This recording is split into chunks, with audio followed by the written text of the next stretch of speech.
بسم الله الرحمن الرحيم. الحمد لله رب العالمين، وأشهد أن لا إله إلا الله وحده لا شريك له، وأشهد أن محمدا عبده ورسوله صلى الله وسلم عليه وعلى آله وأصحابه أجمعين. أما بعد، قال المصنف شيخ الإسلام محمد بن عبد الوهاب رحمه الله تعالى: باب قول الله تعالى: فلا تجعلوا لله أندادا وأنتم تعلمون. هذه الآية معاشر المستمعين الكرام ترجم المصنف بها تحذيرا من الشرك، ولا سيما الألفاظ الشركية التي ربما تجري على ألسنة كثير من الناس، وربما كان أيضا جريانها على ألسنتهم من غير قصد. فترجم بهذه الآية التي فيها التحذير من الشرك والتحذير من اتخاذ الأنداد الشركاء مع الله سبحانه وتعالى، محذرا من مثل هذه الألفاظ. والآية وإن كانت نزلت في الشرك الأكبر، إلا أن السلف رحمهم الله يحتجون يحتجون بالآيات النازلة في الشرك الأكبر على الشرك الأصغر. ولهذا سيأتي معنا أن ابن عباس رضي الله عنهما وغيره استدلوا بهذه الآية على التحذير من الألفاظ الشركية التي لا تبلغ درجة ولا رتبة الشرك الأكبر. وقوله فلا تجعلوا لله أندادا وأنتم تعلمون، أي لا تجعلوا مع الله سبحانه وتعالى شركاء في العبادة وأنتم تعلمون أنه لا خالق لكم غير الله، أي أنه سبحانه وتعالى هو وحده الذي تفرد بخلقكم ورزقكم، فوجب أن تفردوه وحده سبحانه وتعالى بالعبادة وتخلصوا الدين كله له جل وعلا. الحمد لله رب العالمين، والصلاة والسلام على نبينا Muhammad wa ala alihi wa sahbihi ajma'in, amma ba'd.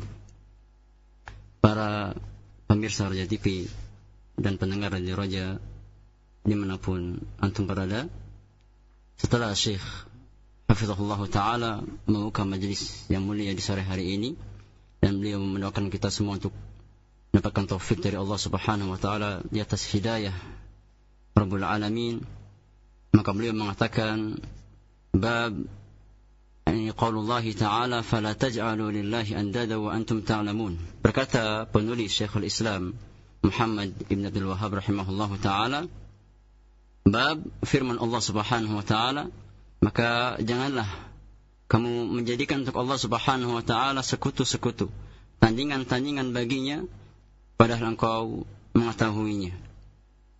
Ayat ini ma'asyiral mustami'in dibawakan oleh penulis Al-Imam Muhammad bin Abdul Wahhab rahimahullah sebagai bentuk tahdzir, yaitu peringatan atas bahaya kesyirikan kepada Allah Subhanahu wa Ta'ala, terutama dalam hal al-alfaz asyirkiyah, dalam hal lafaz-lafaz yang mengandung makna kesyirikan yang beredar di sebagian besar kaum muslimin, meskipun mereka mungkin tidak bermaksud untuk menyekutukan Allah Subhanahu wa Ta'ala. Dan ayat tersebut, meskipun ia turun berkaitan dengan syirik akbar, syirik besar, akan tapi kaum salaf mereka berhujjah, mereka berdalil dengan ayat-ayat yang turun berkaitan dengan syirik akbar, syirik besar, untuk hal-hal yang berkaitan syirik asghar atau syirik kecil, sebagaimana yang dilakukan oleh Imamul Mufassirin Abdullah bin Abbas radhiyallahu anhuma. Adapun makna firman Allah Subhanahu wa Ta'ala, fala taj'alu lillahi andada wa antum ta'lamun, maka janganlah kamu menjadikan sekutu bagi Allah Subhanahu wa Ta'ala sedangkan engkau mengetahui maknanya, yaitu janganlah engkau jadikan untuk Allah Subhanahu wa Ta'ala tandingan-tandingan, sekutu-sekutu di dalam beribadah kepada Allah Subhanahu wa Ta'ala, sebagaimana engkau mengetahui bahwasannya tidak ada sekutu bagi Allah di dalam rububiyah Allah Subhanahu wa Ta'ala, sebagaimana kita mengetahui bahwasannya yang menciptakan kita hanya satu, Sebagaimana kita mengetahui bahwasannya yang memberikan rezeki kepada kita satu, bahwasannya hak rububiyah Allah Subhanahu wa taala ini hanya milik Allah Subhanahu wa taala, maka begitu pula hak uluhiyah. Tatkala kita beribadah, maka hendaknya kita beribadah hanya kepada Allah Subhanahu wa taala. قال ابن عباس رضي الله عنهما في الآية: الأنداد هو الشرك أخفى من دبيب النمل على الصفات السوداء في ظلمة الليل، وهو أن تقول والله وحياتك يا فلان وحياتي، وتقول لولا كليبة هذا لأتانا اللصوص، ولولا البط في الدار لأتانا اللصوص، وقول الرجل لصاحبه ما شاء الله وشئت، وقول الرجل لولا الله وفلان لا تجعل فينا فلانا، هذا كله به شرك. رواه ابن أبي حاتم. هذا الأثر عن ابن عباس رضي الله عنهما في معنى هذه الآية أثر عظيم جدا، وينبغي علينا معاشر المستمعين الكرام أن ننتبه إلى مثل هذه الألفاظ التي حذر منها ابن عباس وحذر منها أيضا الصحابة وأئمة السلف، وهي داخلة في عموم قول الله سبحانه وتعالى: فلا تجعلوا لله أندادا وأنتم تعلمون. يقول ابن عباس رضي الله عنهما: الأنداد هو الشرك، لا تتخذوا من دون الله، فلا تجعلوا لله أندادا، أي لا تجعلوا لله شركاء. قال: الشرك أخفى من دبيب النمل على صفات سوداء في ظلمة الليل. لنتأمل في هذا المثل الذي يبين شدة خفاء الشرك.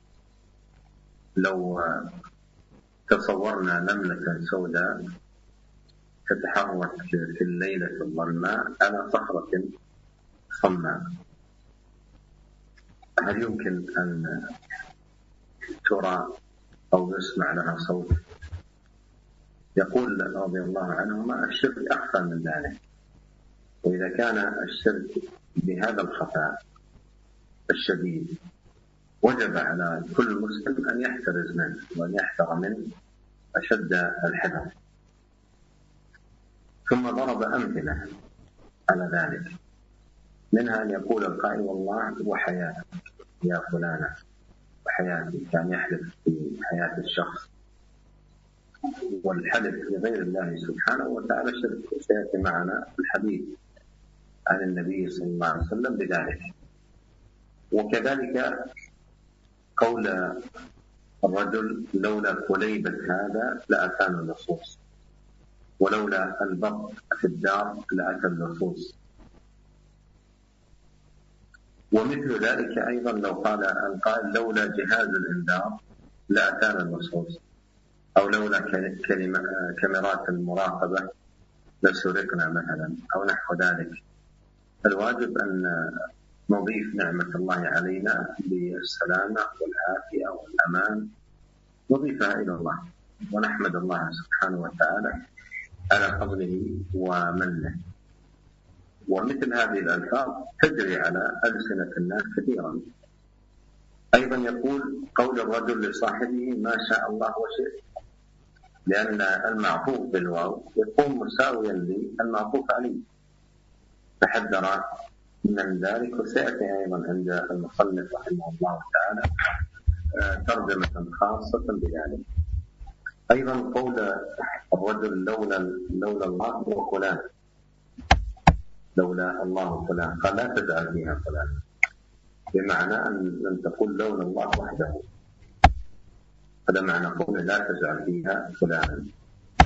قال رضي الله عنه: هذا كله به شرك، أي هذا كله شرك. كل هذه الألفاظ وما كان شبيها لها ومماثلا لها فهو من الشرك الذي يجب على المسلم أن يصون لسانه عنه. ولا يكفي أن يقول ليس قصدي سيئا، بل لا بد من صيانة اللسان وحفظه مع سلامة مقصد الإنسان. وإذا تأمل الإنسان في واقع كثير من الناس في مثل هذا الزمان، خاصة مع غربة الدين والجهل بالنصوص والأدلة، فإنه يرى كثير من الألفاظ التي تدرج على ألسنتهم وهي من هذا القبيل، من مثل هذه الألفاظ التي حذر منها السلف رحمهم الله تعالى. الحاصل، وقد من الله علينا بالوقوف على هذا الأثر العظيم، فلنحذر أشد الحذر من مثل هذه الألفاظ وما كان مخالفا لها، صيانة لألسنتنا عن مثل هذه الألفاظ الشركية. حمانا الله أجمعين ووقانا. Para pemirsa Roja TV yang Allah muliakan, Syekh mengatakan, berkata penulis rahimahullahu ta'ala, berkata Ibnu Abbas radhiyallahu anhuma di dalam menafsirkan ayat di atas, yaitu yang dimaksud dengan kata al-andad adalah kesyirikan, yang mana kesyirikan tersebut lebih tersembunyi, lebih samar daripada athar, daripada bekas jalannya seekor semut yang berjalan di atas batu yang hitam di tengah kegelapan malam. Dan di antara bentuknya adalah perkataan seseorang, wallahi wa hayatika ya fulan wa hayati, demi Allah dan demi hidupmu wahai fulan dan demi hidupku. Atau perkataan seseorang, laula kulaibatu hadza, kalaulah bukan karena anjing kecil milik si fulan ini, la atana lusus, pasti kita akan kedatangan para pencuri. Walau lal battu fid dar la atal lusus, kalau ini bukan karena angsa di rumah ini, pasti pencuri itu akan masuk rumah. Atau perkataan seseorang kepada temannya, masya Allah wa syi'ta, semua atas kehendak Allah dan kehendak engkau wahai fulan. Atau perkataan seseorang, laulallahu wa fulan, atau perkataan seseorang, kalaulah bukan karena Allah dan bukan karena si fulan. Ibn Abbas, la taj'al fiha fulanan, maka jangan engkau memasukkan kata si fulan pada hal-hal di atas. Hadza kulluhu bihi syirkun, karena hal itu termasuk kesyirikan kepada Allah Subhanahu wa taala. Kata Fadilatul Syekh hafizahullah taala, athar dari Ibn Abbas ini di dalam menafsirkan ayat di atas merupakan athar yang sangat agung, yang sangat mulia, dan selayaknya bagi kita wahai kaum muslimin untuk memperhatikan apa yang disebutkan oleh Ibn Abbas di atas. Dan perkataan Ibn Abbas radhiyallahu anhuma, al-andad huwa syirku, ini makna andad adalah kesyirikan, maknanya adalah fala taj'alu lillahi andada, janganlah kalian menjadikan andad bagi Allah Subhanahu wa taala, ay la taj'alu lahu syuraka, janganlah kalian menjadikan bagi Allah tandingan-tandingan baginya, sekutu-sekutu bagi Allah Subhanahu wa taala. Maka perhatikanlah apa yang disebutkan Ibn Abbas di atas, bahwasannya kesyirikan yang menimpa kaum muslimin di dalam masalah-masalah ini lebih samar, lebih tersembunyi daripada jejak jalannya seekor semut di atas batu yang hitam di tengah malam yang gelap gulita. Oleh karena itu, sudah selayaknya bagi setiap muslim untuk berhati-hati dari perkara-perkara di atas. Kemudian Ibn Abbas menyebutkan beberapa contoh dari bentuk kesyirikan tersebut, yaitu seperti perkataan seseorang, wallahi wa hayatika ya fulan wa hayati. Di antara bentuk kesyirikan adalah perkataan seseorang, demi Allah dan demi hidupmu wahai fulan dan demi hidupku. Nah, begitu pula perkataan seseorang, laula kulaibatu hadza la atana lusus, kalaulah bukan karena anjing kecil si fulan, pasti pencuri itu telah masuk ke rumah kita. Begitu pula perkataan seseorang, laulal battu fid dar la atal lusus, kalaulah bukan karena angsa di rumah ini, pasti pencuri itu sudah masuk ke rumah kita.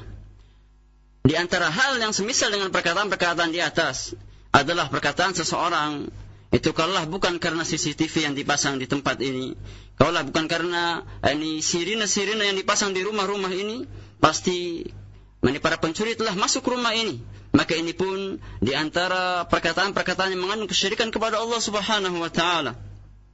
Dan ma'asyiral muslimin, perkataan-perkataan semacam ini sangat luas, sangat banyak terjadi di kalangan umat manusia, di kalangan kaum muslimin. Oleh karena itu, Ibnu Abbas mengingatkan kita akan hal-hal seperti ini. Begitu pula perkataan seseorang, laulallah wa fulan, kalaulah bukan karena Allah dan karena si fulan.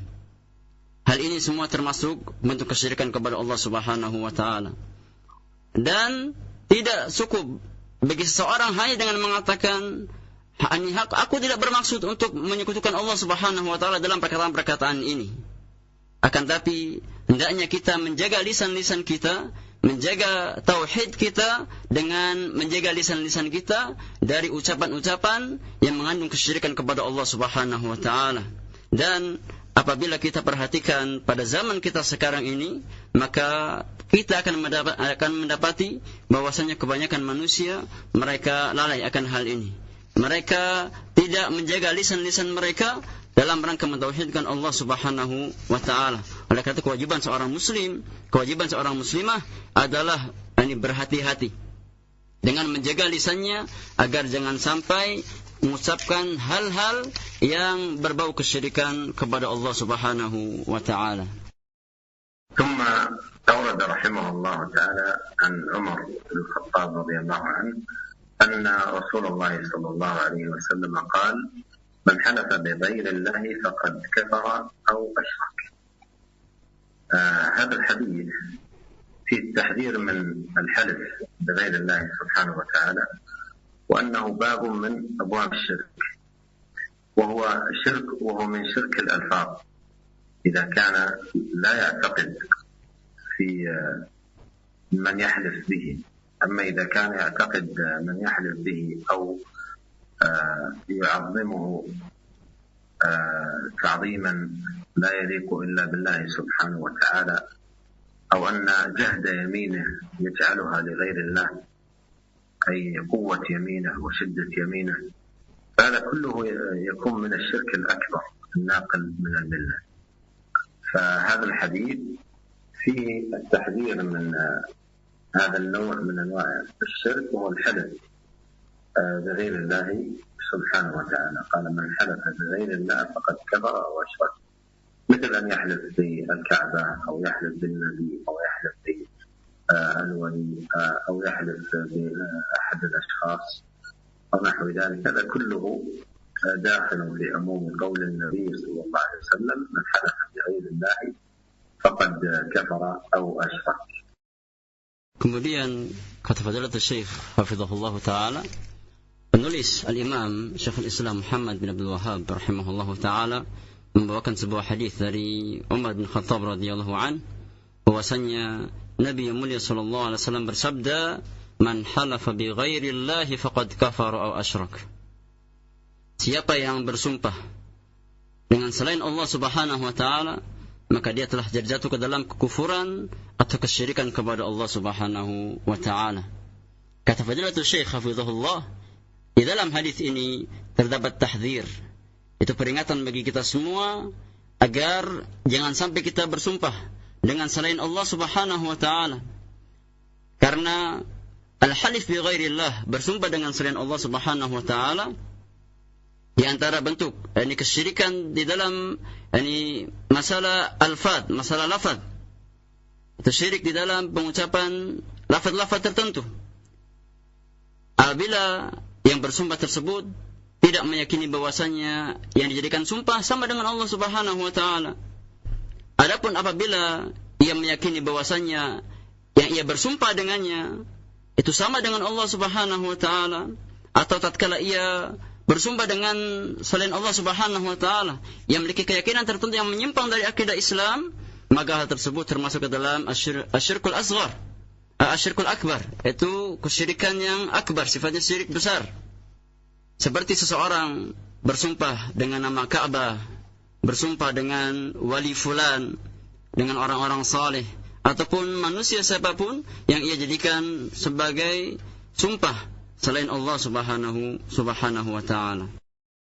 قال رحمه الله: وقال ابن مسعود رضي الله عنه: لا أحلف بالله كاذبا أحب إلي من أن أحلف بغيره صادقا. هذا أثر عظيم جدا عن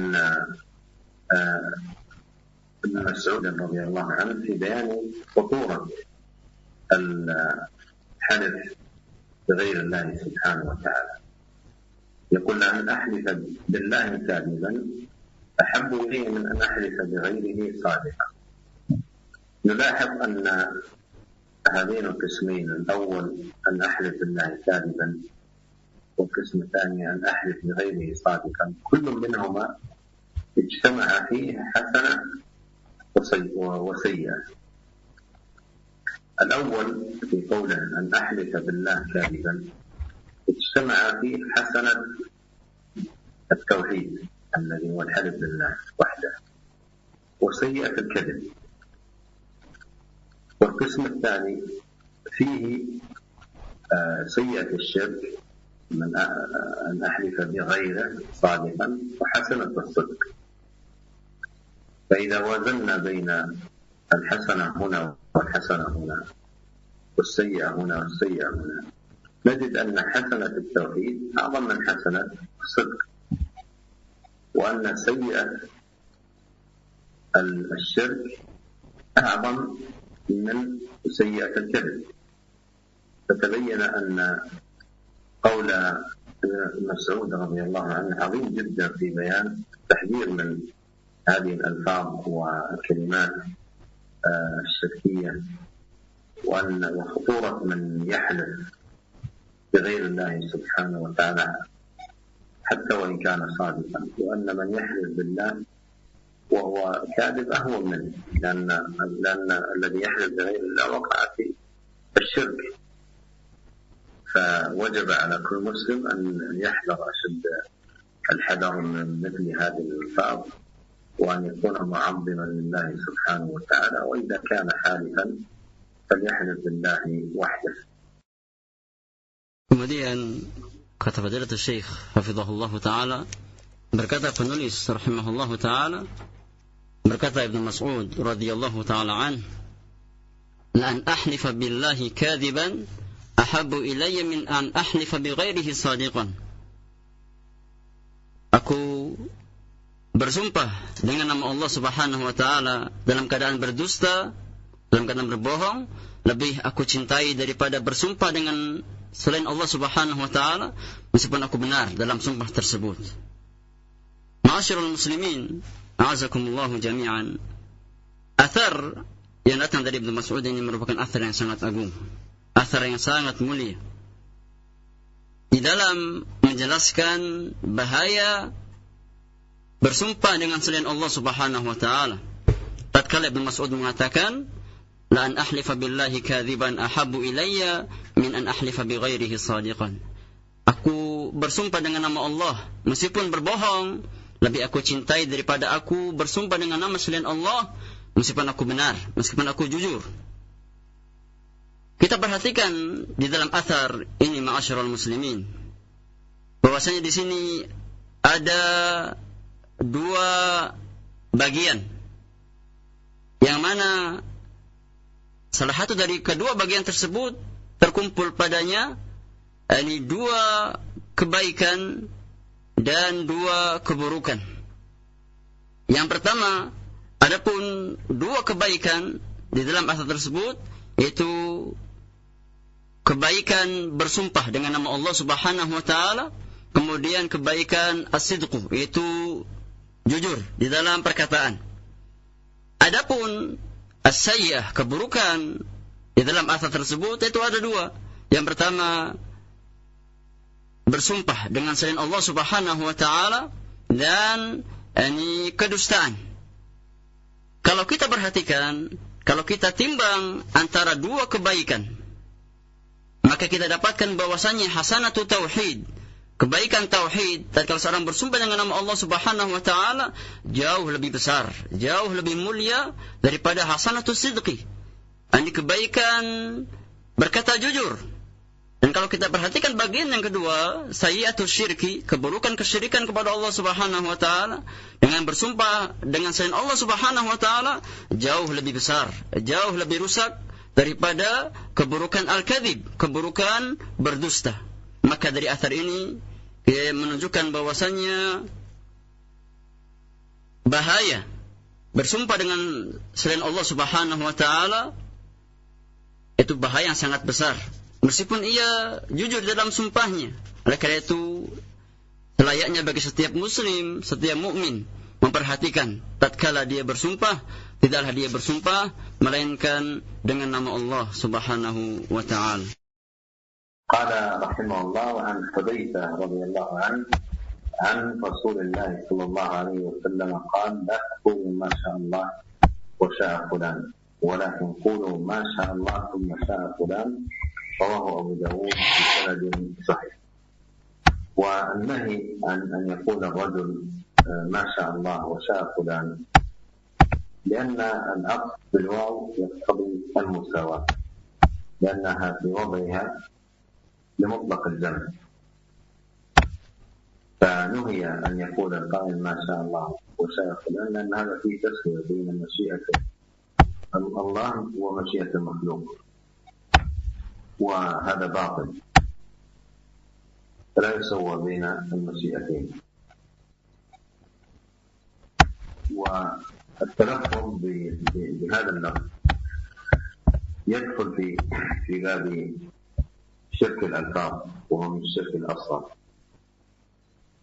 فوجب الحذر من ذلك. فإذا كان ولا بد قائلا يقول ما شاء الله ثم شاء فلان لأن ثم تفيد التراخي والمهلة. Kemudian kata Fadilatul Syekh hafizahullah taala, penulis Al-Imam Muhammad bin Abdul Wahhab membawakan sebuah hadis dari jalan Hudzaifah radhiyallahu an, bahwasanya Nabi yang mulia sallallahu alaihi wasallam bersabda, la taqulu ma syaa Allah wa syaa fulan walakin qulu ma syaa Allah thumma syaa fulan. Janganlah kalian mengatakan semuanya atas kehendak Allah dan kehendak si fulan. Akan tapi hendaknya ia mengatakan semuanya atas kehendak Allah kemudian kehendak si fulan. Larangan seseorang mengatakan masya Allah wa syaa fulan, semuanya atas kehendak Allah dan kehendak si fulan. Kenapa Nabi melarang perkataan seperti ini? Kata beliau, karena al-'athf itu mengikutkan dengan huruf waw, masya Allah wa syaa fulan. Ini mengandung at-taswiyah, itu penyamaan. Mengandung at-taswiyah, penyamaan antara kehendak Allah dengan kehendak makhluk, antara masyiah Allah dengan masyiah makhluk. Dan ini adalah sebuah kebatilan. Oleh karena itu, hendaknya seseorang berhati-hati di dalam masalah ini dan melafazkan hal seperti ini, perkataan masya Allah wa syaa fulan, di antara bentuk kesyirikan di dalam lafaz, dan ia masuk ke dalam asyirkul asghar, kesyirikan kecil. Maka hendaknya kita berhati-hati dari hal-hal semacam ini. Kalau seandainya kita mau mengatakan, maka kita katakan masya Allah thumma syaa fulan. Kita katakan dengan thumma, bukan dengan waw. Artinya ini semua atas kehendak Allah, kemudian baru kehendak si fulan. Nah. Thumma qala rahimahullah ta'ala wa ja'a Ibrahim an-Nakhai annahu yakrah an yaqula rajul a'udhu billahi wa bika ويجوز أن يقول بالله ثم بك. قال ويقول لولا الله ثم فلان ولا تقولوا لولا الله وفلان. وهذا أيضا نظير ما تقدم، فإن قول القائل أعوذ بالله وبك فيه التسوية التي مر معنا النهي عنها، والاستعاذة بالمخلوق بما يقدر عليه وهو متمكن منه الحاضر لا بأس بها. ومثل هذه الاستغاثة الذي من شيعته على الذي من عدوه هذا مباح، لكن فيما يقدر عليه المخلوق، وإذا قال في مثل هذا المقام أعوذ بالله وبك، فإن العبارة هي التسمية، تكون من الألفاظ التي يجب أن تحذر وتجتنب حفاظا على اللسان وصيانة له من مثل هذه الألفاظ الشركية التي ينبغي على المسلم أن يحذر منها. وبهذا انتهى هذا الباب، وينبغي أن نعلم أن ما ذكر هو مجرد أمثلة، وما كان مثيلا لها أو نظيرا لها أو مساويا من الألفاظ فإن الواجب الحذر من ذلك، أشد الحذر صيانة للسان وحفظا له من أن يقع في مثل هذه الألفاظ الشركية التي ينبغي على المسلم أن يتنزه عنها وأن يبعد نفسه من الوقوع فيها، وبالله وحده التوفيق. Kemudian ma'asyiral muslimin, a'azakumullah jami'an, berkata penulis Imam Muhammad bin Abdul Wahhab rahimahullahu taala, dan datang sebuah athar dari Ibrahim An-Nakhai rahimahullahu taala bahwasanya dibenci seorang mengatakan a'udzu billahi wa bik, aku berlindung kepada Allah dan kepada engkau. Wa yajuzu an yaqul, namun dibolehkan seorang mengatakan billahi thumma bika, a'udzu billahi thumma bika, aku berlindung kepada Allah kemudian kepada engkau. Qal, beliau mengatakan wa yaqulu laula Allah thumma fulan, dan dibolehkan seseorang mengatakan kalau bukan karena Allah kemudian karena si fulan. Wala taqulu, dan jangan ia mengatakan laula Allah wa fulan, kalau bukan karena Allah dan karena si fulan. Kata Fadilatul Syekh hafizahullah taala, ani athar dari Ibrahim An-Nakhai ini serupa dengan apa yang telah kita bahas dari dalil-dalil sebelumnya, yaitu perkataan seseorang tatkala ia mengatakan a'udzu billahi wa bik. Kenapa dilarang seseorang mengatakan aku berlindung kepada Allah dan kepada engkau? Kenapa ini dilarang? Karena di sini terdapat penyamaan antara Allah Subhanahu wa taala dengan makhluknya, dan ini hal yang mengandung kesyirikan kepada Allah Subhanahu wa taala. Adapun isti'adzah kepada makhluk, meminta perlindungan kepada makhluk, di antara hal yang dibolehkan dengan syarat si makhluk tersebut mampu untuk memberikan perlindungan kepada yang meminta perlindungan. Sebagaimana Allah jelaskan tentang kisah Musa alaihissalam, tatkala sebagian dari kaumnya meminta pertolongan kepada Musa terhadap orang yang berasal dari musuh Nabi Musa alaihissalam, maka ini di antara hal yang diperbolehkan dengan syarat yang dimintai pertolongan atau yang dimintai perlindungan tersebut ia mampu untuk menolong dan melindungi orang yang meminta hal tersebut.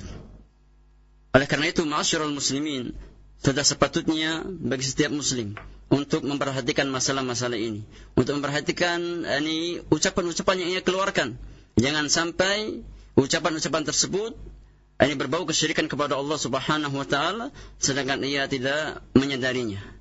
Dengan ini kita telah selesai dari bab yang ke-42 ini, dan ini perkara-perkara yang disebutkan oleh penulis dari ucapan-ucapan di atas ini hanyalah sebatas permisalan, sebatas contoh. Karena sangat banyak perkataan-perkataan yang lain yang hukumnya sama dengan apa yang disebutkan penulis yang beredar pada zaman kita sekarang ini. Oleh karena itu, ini sudah sewajibnya bagi seorang mukmin untuk menjaga lisan-lisannya dari perkara-perkara seperti ini. Wallahu ta'ala a'lam. Jazakallah khair, kami sampaikan kepada Fadilatul Syekh Abdul Razak hafizahullah ta'ala dan Ustaz Abu Zaid hafizahullah ta'ala yang telah menerjemahkan. Masuk ke sesi tanya jawab, kami akan berikan kesempatan bagi para pendengar dan pemirsa Roja TV dan Radio Sunnah yang lain untuk menghubungi kami untuk bertanya perihal pembahasan kita di line telepon 0218236543. Silakan. Dan kami angkat untuk pertanyaan dari pesan singkat terlebih dahulu. Assalamualaikum warahmatullahi wabarakatuh. Ya Fadilatul Syekh, bagaimana ucapan seseorang yang berkata demi Allah dan demi Muhammad? Dan kami lihat juga sebagian memanjang kaligrafi dengan ucapan Allah, lafaz Allah dan Muhammad dalam letak yang sama. Apakah ini bisa dimasuki penyetaraan yang terlarang? Jazakallah khair. لا شك أن هذه الألفاظ التي ذكر السائل في هذا السؤال، مثل أن يقول القائل في حدثه والله ومحمد، أو حتى يقول ومحمد في حلفه، أو النبي أو الرسول أو نحو ذلك من الألفاظ، هذا كله داخل في هذه الترجمة، كما هو واضح في الأثر الذي نقله المصنف رحمه الله تعالى عن ابن عباس رضي الله عنهما. ومثل ذلك أيضا التسوية عند الدخول أو الخروج، فالباء في بسم الله للاستعانة، والاستعانة لا تكون إلا بالله. فقول القائل باسم محمد هذا من الشرك، لا يقال باسم محمد، وإنما يقال بسم الله. ولا تأكلوا مما لم يذكر اسم الله عليه، فلا يذكر إلا اسم الله، ولا تكون الاستعانة إلا بالله سبحانه وتعالى وحده. ومثل ذلك أيضا ما أشار إليه الكتابة، أن يكتب في طرف من الجدار الله، وفي الطرف الثاني محمد على وجه التسوية بينهما. فكل هذا ينبغي أن يكون المسلم على حذر منه. وأشد من ذلك عندما يكتب يا الله يا محمد، هذه المنادات لا تكون إلا لله، وهذا الالتجاء لا يكون إلا لله سبحانه وتعالى. Berkata Fadilatul Syekh Hafizahullah Ta'ala, tidak diragukan lagi bahwasanya apa yang disebutkan oleh penanya tadi termasuk ke dalam lafaz-lafaz yang mengandung kesyirikan kepada Allah Subhanahu wa taala. Tatkala ia mengatakan demi Allah dan demi Muhammad, maka ini di antara bentuk kesyirikan di dalam masalah lafaz ini. Atau tatkala seseorang mengatakan wan nabi, demi nabi, atau wa Muhammad dan demi Muhammad, semuanya masuk dalam bab yang telah dijelaskan oleh penulis rahimahullahu taala, sebagaimana di dalam athar yang dinukilkan dari Ibnu Abbas radhiyallahu anhuma tentang permasalahan ini. Begitu pula perkataan seseorang tatkala ia mengatakan bismillah wa bismi Muhammad, nah dengan nama Allah dan dengan nama Muhammad, ini juga di antara perkara kesyirikan di dalam masalah lafaz. Karena kata Syekh, ba di sini merupakan ba lil isti'anah, untuk meminta pertolongan. Oleh karena itu, seorang muslim tatkala ia meminta pertolongan, maka ia beristi'anah, meminta pertolongan hanya kepada Allah Subhanahu wa taala. Begitu pula pertanyaan yang berkaitan dengan masalah kaligrafi. Nah, tatkala ia meletakkan tulisan Allah Subhanahu wa taala sejajar dengan tulisan Nabi yang mulia sallallahu alaihi wasallam, ini pun masuk di antara perkara yang dibahas oleh penulis rahimahullahu taala. Terutama apabila seseorang menulis di dalam tulisan tersebut, ia menulis ya Allah ya Muhammad, ya Allah dan ya Muhammad, maka ini jauh lebih besar perkaranya. Karena seseorang tatkala ia memanggil, tatkala ia meminta pertolongan, maka yang ia panggil, yang ia minta adalah Allah subhanahu wa ta'ala. Jazakallah khair. Kami angkat kembali pertanyaan dari pesan singkat. Assalamualaikum warahmatullahi wabarakatuh. Terkait dengan pembahasan sebelumnya, bahwa disebutkan hadis 70.000 umat Muhammad yang masuk surga tanpa azab, tanpa hisab, dan diantaranya yang tidak minta diruqyah. Apakah larangan tersebut apabila kita meminta ruqyah yang mengandung kesyirikan? Dan apabila tidak mengandung kesyirikan, maka itu diperbolehkan. Mohon penjelasannya, jazakallahu khair. Qauluhu alaihi salatu wassalam la yastarqun fi dhikri awsaf 70,000 alladhina yadkhuluna al-jannah bidun hisab wala adab. المراد لا يطلبون الرقية، والمراد بالرقية هنا الشرعية. أما الرقية غير الشرعية أو الشركية لا تجوز، سواء فعلها الإنسان لنفسه أو فعلت معه ابتداء أو فعلها لغيره، لا تحل، وإنما المراد هنا في هذا الحديث لا يسترقون أي لا يطلبون الرقية، والمراد بالرقية الشرعية، وذلك لأن الطلب من الغير فيه ذل. فمن تمام توكل هؤلاء أنهم لا يسترقون أي لا يطلبون من غيرهم أن يرقيهم، لكنهم يرقون أنفسهم ويحسنون إلى غيرهم برقيتهم، لكنهم لا يطلبون من غيرهم، وهذا من تمام توكلهم على الله سبحانه وتعالى. Berkata Fadilatul Syekh hafizahullah taala, makna sabda Nabi yang mulia sallallahu alaihi wasallam, la yastarqun, mereka tidak meminta ruqyah, di dalam penjelasan tentang 70.000 di antara umat Nabi yang akan masuk surga tanpa hisab dan tanpa azab. Yang dimaksud dengan ruqyah di sini yaitu ruqyah syar'iyyah, ruqyah yang syar'i yang datang dari Al-Qur'an dan sunnah Nabi yang mulia sallallahu alaihi wasallam. Adapun ruqyah syirkiyah, ruqyah yang sifatnya terdapat kesyirikan kepada Allah Subhanahu wa taala, maka hal ini dilarang secara mutlak, tidak boleh secara mutlak, baik dilakukan secara sendiri atau yang meminta kepada orang lain, maka ini hukumnya haram secara mutlak, tidak boleh secara mutlak. Adapun mana sabda Nabi yang mulia sallallahu la yastarqun, hendaknya atau di antara ciri mereka 70.000 yang akan masuk surga dengan tanpa hisab dan tanpa azab, mereka tidak meminta ruqyah. Karena di dalam permasalahan ini, tatkala seorang meminta ruqyah kepada orang lain, ada di dalamnya semacam menghinakan diri kepada orang lain. Nah, oleh karena itu di antara kesempurnaan tauhid seseorang, tatkala ia tidak bergantung kepada makhluk, akan tapi ia bergantung hanya kepada Allah Subhanahu wa taala. Oleh karena tatkala ia meruqyah, maka ia meruqyah dirinya sendiri dengan bertawakal kepada Allah dan meminta pertolongan hanya dari Allah Subhanahu wa taala. Dan ini di antara kesempurnaan tauhid seorang hamba. Jazakallah khair. Kami angkat satu pertanyaan terakhir di kesempatan sore hari ini. Assalamualaikum warahmatullahi wabarakatuh. Fiki ya Fadilatul Syekh. Terkait pertanyaan Asyura atau bulan Muharram ini, sebagian kaum muslimin meyakini adanya amalan dan ritual ibadah khusus yang dilaksanakan di malam hari di awal bulan Muharram. Apakah ada tuntunannya dan bagaimanakah bentuk cinta kepada Ahlul Bait ketika salah satu cucunya Rasulullah SAW wafat? Apakah memang ada hari meratap? Jazakallah khair. أولا هذا الشهر شهر المحرم جاء في ما يتعلق باليوم العاشر من هذا شهر الله المحرم، جاء فضل صيامه، واليوم الذي يعرف بيوم عاشوراء. وجاء في الحديث عن النبي صلى الله عليه وسلم أنه قال احتسب على الله أن يكفر السنة التي قبله. وأيضا جاء عنه صلوات الله وسلامه عليه أنه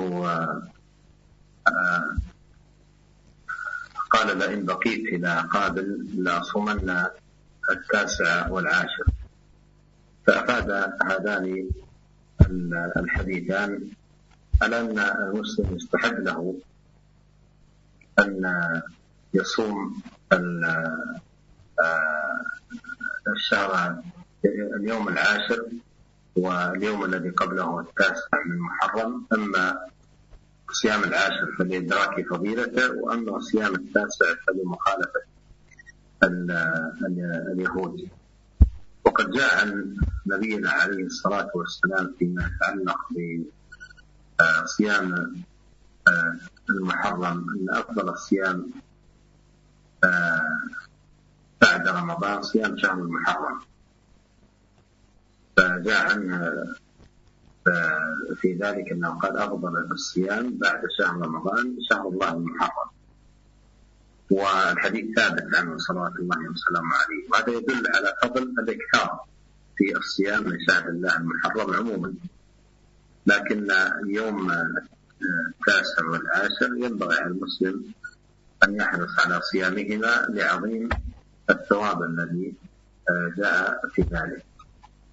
ومن الأمور التي قدرها الله سبحانه وتعالى وقضاها أن صدق رسول الله الحسين رضي الله عنه وأرضاه قتل في اليوم العاشر من محرم، قتل ظلما وعدوانا في عام 60 من الهجرة، ولا شك أن قتله كان ظلما، وأهل السنة والجماعة يعرفون له فضله ومكانته ومنزلته، ويعتقدون أن قتله كان ظلما.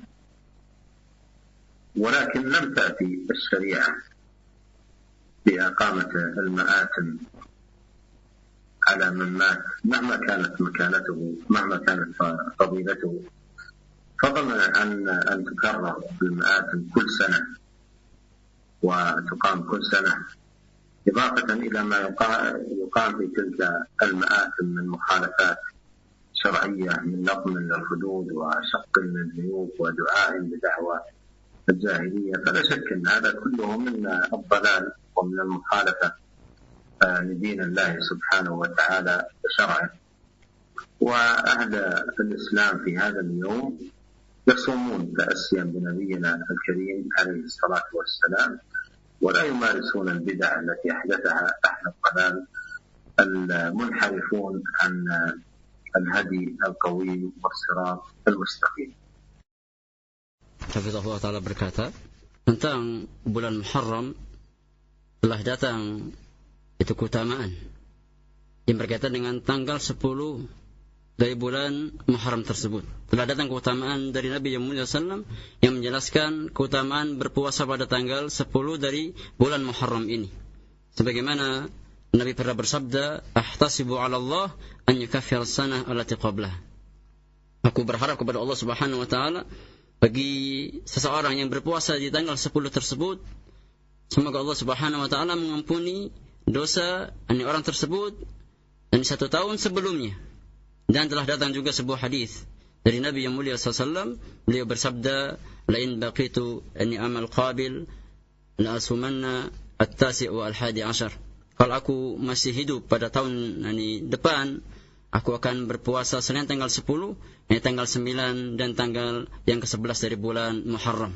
Maka dapat kita ambil faedah dari hadis ini bahwasanya selayaknya bagi seorang muslim untuk berpuasa pada bulan Muharram ini, yaitu pada tanggal yang ke-9, tanggal yang ke-10 dan tanggal yang ke-11. Nah, adapun berpuasa tanggal yang ke-11 di antara hal yang menunjukkan hal tersebut agar kita menyelisih orang-orang Yahudi sebagaimana dijelaskan oleh Nabi yang mulia sallallahu alaihi wasallam.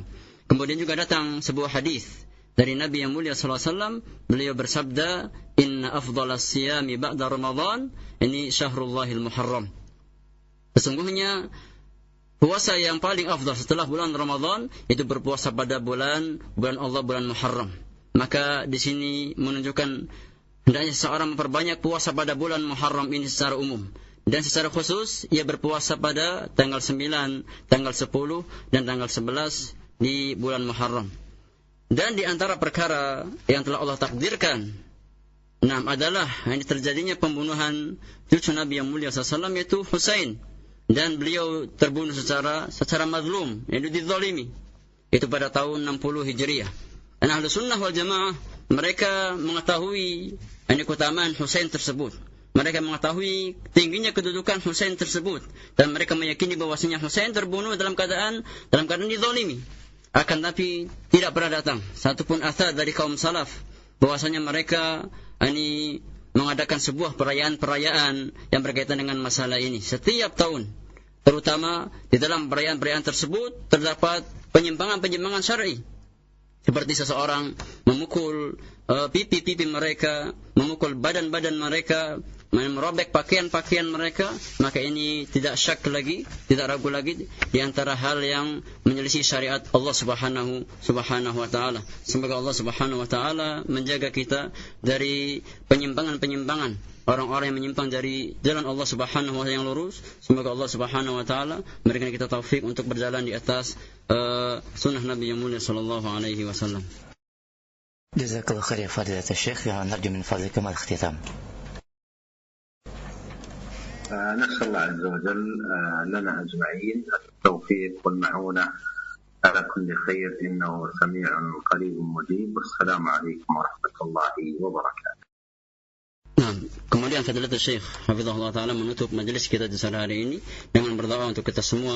Semoga Allah memberikan kita taufiknya untuk senantiasa bisa mengamalkan kebaikan dan bisa berjalan di atas sunnah Nabi yang mulia sallallahu alaihi wasallam. Sesungguhnya Allah zat yang maha pemurah dan ini maha mengabulkan doa-doa hamba-hambanya. Wallahu a'lam.